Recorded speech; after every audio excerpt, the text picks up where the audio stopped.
கும்பராசி நேயர்களுக்கு இந்த ராகு கேது பெயர்ச்சி எப்படி இருக்கும்?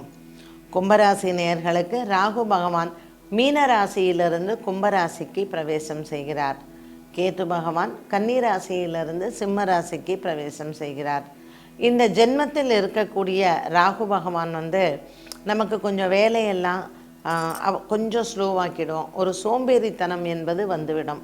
ஸோ கும்பராசி நேயர்கள் என்ன பண்ணணும் அப்படின்னு கேட்டிங்கன்னா, நமக்கு ஏற்கனவே இப்போ ஜென்ம சனி மாதிரி பாத சனியில் இருக்கும். குரு பகவான் நல்ல இடத்துல இருக்கார், 5ஆம் இடத்துல. நிறைய வாய்ப்புகள் வரும். வியாபார விஸ்தரிப்பு, புதிய வியாபார தொடக்கங்கள், புதிய மனிதர்களின் சந்திப்பு, வாழ்க்கையில் பொருளாதார வசதிகள் வரக்கூடிய ஒரு அமைப்பு, வீடு வாங்கக்கூடிய அமைப்பு, திருமணமாகக்கூடிய யோகங்கள், குழந்தை பாக்கியம் வரக்கூடிய அமைப்பு, இது எல்லாமே நமக்கு எந்தெந்த வயதில் நம்ம இருக்கோமோ அந்தந்த காலகட்டத்தில் இது நடப்பதற்கான வழி பிறக்கும். ஆனால் இந்த ராகு நமக்கு ஜென்மத்தில் இருக்கும் பொழுது சில நேரத்தில் நமக்கு ஒரு மந்தத்தன்மை வந்துவிடும். ஒரு இடத்துல போய் ஒருத்தரை வேலைக்கு பார்க்கணுன்னா, சரி இன்றைக்கி வேண்டாம் நாளைக்கு போகலாமே அப்படின்னு கால தாமதத்தை ஏற்படுத்தக்கூடிய ஒரு மனோபாவம் நமக்கு அமைந்துவிடும். அதனால் கும்பராசி நேயர்கள் இன்றே செய்க அதை நன்றே செய்க அப்படின்னு சொல்லுவாங்க இல்லையா? அதனால் இன்றைக்கே பண்ணுங்க, அதை உடனே செய்யுங்க, அது நல்லதாகவே நமக்கு முடியும்.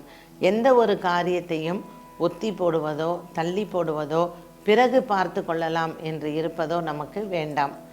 எந்த காரியத்தை எடுத்துக்கொண்டாலும் அதை உடனே செய்து முடிப்பது என்பதை நம்ம ஒரு கொள்கையாக வைத்து கொள்ளலாம்.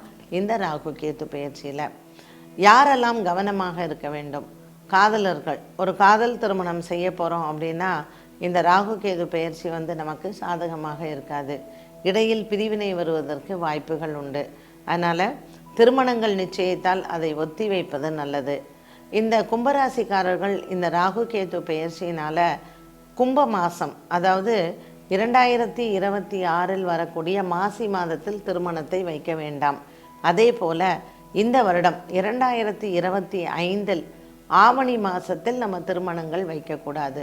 ஏன்னா சூரியன் ராகு கேத்துவுடன் சஞ்சாரம் செய்யக்கூடிய இந்த காலகட்டங்கள் கும்பராசிக்காரர்களுக்கு அவ்வளவா சாதகமாக இருக்காது. அதனால் காதலர்கள், காதல் திருமணங்கள் நிச்சயிப்பவர்கள் இந்த வருடத்தில் நம்ம திருமணங்களை ஒத்தி வைப்பது நல்லது. கும்பராசி அன்பர்களுக்கு உடல் ஆரோக்கியத்தில் நல்ல முன்னேற்றங்கள் மற்றும் ஒரு பொருளாதாரத்தில் நமக்கு வரவேண்டிய பண பாக்கிகள் சேருவது, வியாபாரத்தில் நல்ல விஸ்தரிப்பு மற்றும் மனக்குறைகள் இல்லாமல் இருப்பதற்கு சில பரிகாரங்களை நாம் செய்யலாம்.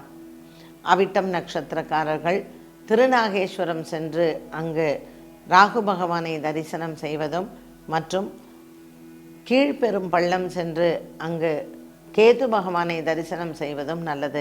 செவ்வாய்க்கிழமை ராகு காலத்தில் திருநாகேஸ்வரம் மற்றும் யமகண்ட காலத்தில் நீங்கள் கீழ்பெரும்பள்ளம் சென்று இந்த ராகு கேத்துவை தரிசனம் செய்வது நல்லது.